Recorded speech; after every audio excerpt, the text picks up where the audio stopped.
Hello guys, you're welcome to this week's episode of Chop It Up. And I'm here with Labi, with your man. Anthony in the building. What's happening? It's been a long time, yo. It's been a long time. Yeah, sorry for starving you for so long, you know. We had to take a quick break and, you know, life happened. So, yeah, at least you're back again. And this week's episode, what are we talking about? Man, we're talking about the NBA. Basketball, of and course. we're talking about the upcoming Euros. Of course, and of course. as you know, we are doing it from a wonderful location. We are right in the center of Brno. It's summer. COVID is almost over, so we decided to step out and then do it, like, you know, give like a different feel to what we do. So yeah. So basically, what do you think about this year's NBA? Man, the Lakers are Playoff. out. I can't believe it, The man. Lakers are out. Terrible. The Lakers are out. But at least they have an excuse, yo. What excuse you have? We were injured, like, I mean, imagine going to, like, I mean, this year the Suns were good, no doubt, like the Suns were very good. I mean, nobody positioned them at the second place, I mean, at the start of the season, and they have been able to make it to, like, the second, in the West. Come on, that's ridiculously good. I mean, big ups to Chris Paul, man, he was amazing. Yeah.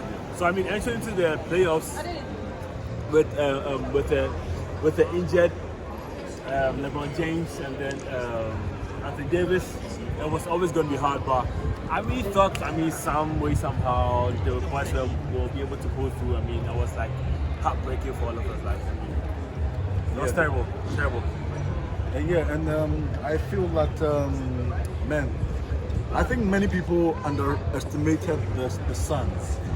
I think they were very good. They showed their signs in the last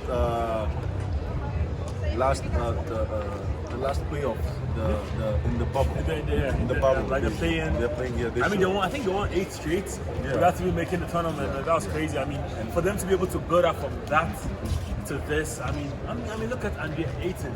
Look at the leap. Man, that young guy was crazy. It was crazy. I mean, big up to the Suns. I mean, I hold nothing against them. What killed was Crowder, man.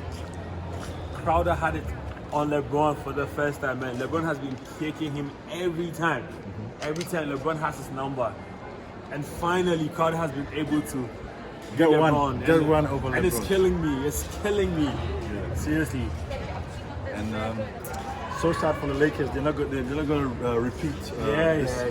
And there's a school of thought that says that the Lakers were not motivated. They were not working hard enough. They felt like they could take whatever they wanted and not work hard for it. So what do you have to say about that? You know, it feels like it won't be fair to judge the Lakers in that. I mean, sorry guys if you hear some noise in the background and just everybody trying to have a good time after staying home for so long. So yeah, everyone is out. It's past 1 a.m. right? It's past midnight and people are still out in Czech Republic. So yeah, that's what's going on. Yes, I mean, back to your question. Talking about the Lakers, I mean, it's not fair to judge them like that because they didn't have a fair chance. I mean, a fair chance by saying that they weren't able to have like their full team to see how, I mean, play like games together, to see how they're going to gel and actually see their strength. I see their strength in, the team. You know, up to now, we don't know how this group of players would have felt if they were all healthy and had like reps, together. So, I mean, I won't knock them too much. I mean, it happens. Injuries, unfortunately, are part of the game. So, yeah, I mean, we'll take it. I mean, big up to the Suns. I mean, now I don't care who wins. Lakers is out. Anybody can win. And what does this say for LeBron's legacy? I mean, LeBron's legacy cannot be touched. LeBron's legacy. No, it's touched, man. I'm coming. I mean, I'll get that. I mean, if LeBron was able to win this ring, man, the good conversation is over. But I mean, it's over. So I mean, LeBron never lost in the first round. Yeah. But so this was a big death for LeBron's, playoff, career. I mean, Jordan lost 3 times. No. 3 times in the first round. I'm coming. Jordan lost 3 times before he had Pippen in the first round. I mean, he had good games against the Celtics, making over 60 points, and still lost in the first round. You feel me? So I mean, LeBron James's legacy cannot be tied because he lost when he was injured. I mean, if he was fully fit, if his ankles were not hurt, and then he lost this way to the Suns, who haven't made the playoffs in, 10 years or 11 years, then you can say something about that. You get it? I think LeBron is getting old, and he's not as Homeboy is powerful. about 35 years. Yeah, and he's not as powerful as before, and I think he needs good stars around him. And Like- his supporting stars Yeah. are not really pushing, and I don't think if he doesn't get a good like a cast around Or him, like, yeah. I don't think he can go to the finals again. But you know, if you watch what LeBron was doing this year, right? I mean, before he got injured, he was playing one of his best basketballs. Yes. You know, He I was am- a candidate for the MVP. Exactly, I'm a big LeBron stan, and I was surprised at what he was doing in year 18. He wasn't playing that athletically, but then he was playing with a lot of wisdom. Like, you know, he was controlling their times, like his like energy and everything was. I mean, was perfect. He was playing like matured basketball. You get it? He knows when to use his energy, when to save his energy. And he was killing, like he was making, was efficient, was everything. So it's just unfortunate. So we have another people who want to be in the camera. Exactly. Chop it up, yo. Podcast, no? So yeah, I mean, LeBron's legacy cannot be touched. What he's done, making 9 straight finals, it's incredible.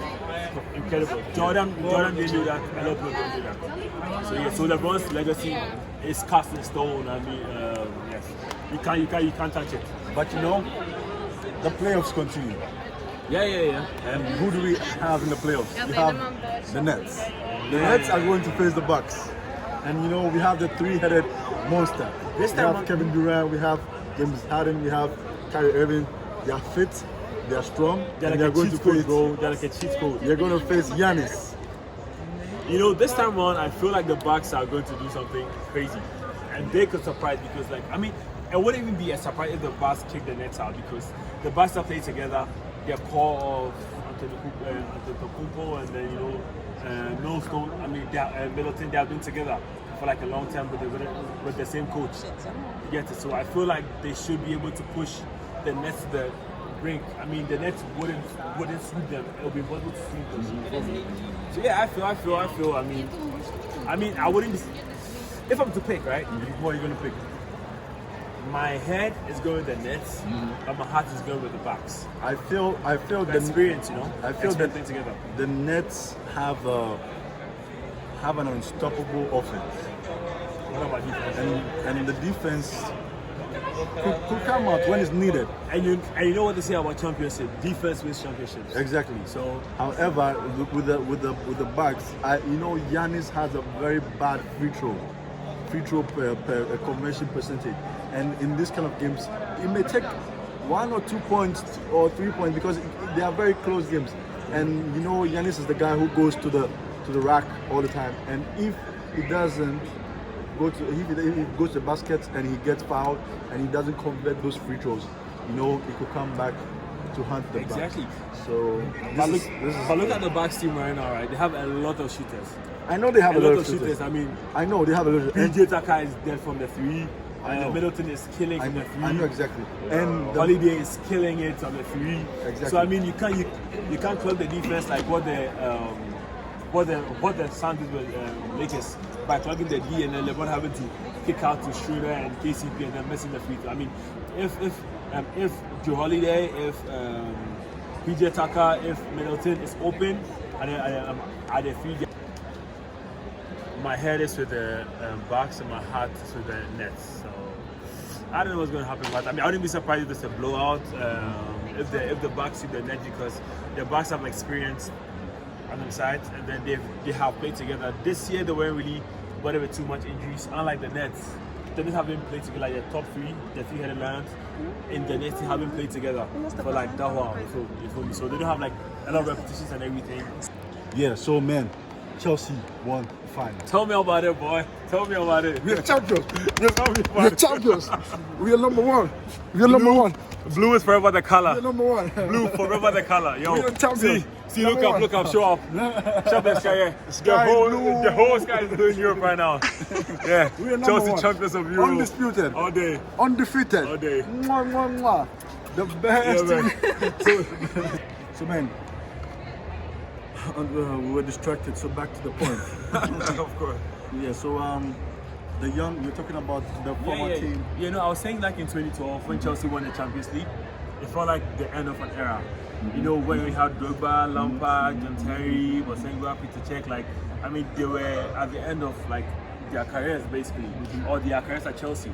You know, but this one feels like a very young core. Yeah, very and this young. was like the beginning of their career. So that, I mean, if they are winning Champions Leagues at the beginning of their career, imagine what's going to happen next 2-3 years when they play together and the core has grown and they are at the peak of their careers, man. Scary times, guys. Scary times for Chelsea. Scary times. N'Golo Kante was exceptional. World you best, know. man. Ballon d'Or. Crazy. His Crazy. tackles, his performance, his runs, his defense, his help in the offense. It was so exceptional. And Kai Havertz with a wonderful goal in the first half. And you know, And if Timo could score goals for us. yeah, Timo Timo struggled. However, you know, Timo was a very hardworking I mean, player. yeah, he's a workaholic, no doubt about He that. pushed, he runs, and that's like a benefit of having him on the field. That's true. And I'm really happy for Man, Chelsea. let's talk about Tuchel, man, the coach. Man. Credit. He was mad wonderful. credit, you know. Exceptional. It was man. And you know one thing about Chelsea, whenever the coach takes over from an old coach They in win the trophies. season, they win trophies. It's crazy. Like, I mean, Chelsea goes against everything football teaches. Like, you know, be consistent. I mean, Chelsea just we buy players, we sell players, we sack our coaches, we get new coaches coming in, and we win. It's ridiculous how that happens to us, you know. So, big ups to Thomas Tuchel. That was Big up Chelsea. London is blue. all day. There's only one team in England. It's Chelsea, man. Chelsea, yeah. Chelsea for life. So yeah, we are going to wrap this podcast up because I mean, you can And feel like. who wins the Euros? Oh, talking about the Euros. My heart is for France because I want N'Golo Kante to win the Ballon d'Or. So yeah, my heart is for France. So I hope France wins. You know, France is they are the reigning World Cup champions, the world champions, like what Spain did. You know, and they won the World Cup and the Euros. And they have very wonderful players. Benzema is back. They still have their team. It's very young. Mbappe. And their group is crazy. Group D, man. Still. France, Portugal, Germany, and man, that's crazy. Yeah. One big gun is going to come out. Portugal is also very strong. They're going to be playing in Budapest. So, You're going to watch the games? of course, I'm going to watch the games. I'll be in Ghana by the time you guys see this. See, I'm watching from home. So yeah, I mean, this was the Chop It Up podcast. Maybe my this homie. is the last time we're Yeah. going to be physically together, you know. Yeah. And it's a very, I don't know, it's mixed emotions. But I mean, the podcast still continues. I'm still going to be shooting when I get back to Africa, Ghana. He's going to be here, and we're still going to keep it up for you. I mean, bring you more content. We just started wise, like, you know, I mean, it was the last day we hung out, I mean, just to say goodbye to ourselves, you know. And they decided to bring you something quick. So, hope you enjoyed this one. It's like a freestyle. We didn't write anything, it was just freestyle from the top. So, yeah, for me, Anthony, it's ciao. I'm y'all. Adios. Peace. Peace. What? What's up? Chop It Up podcast. Say what's up? What's up? Chop It Up Chop it up. podcast. I look like a shit fucking.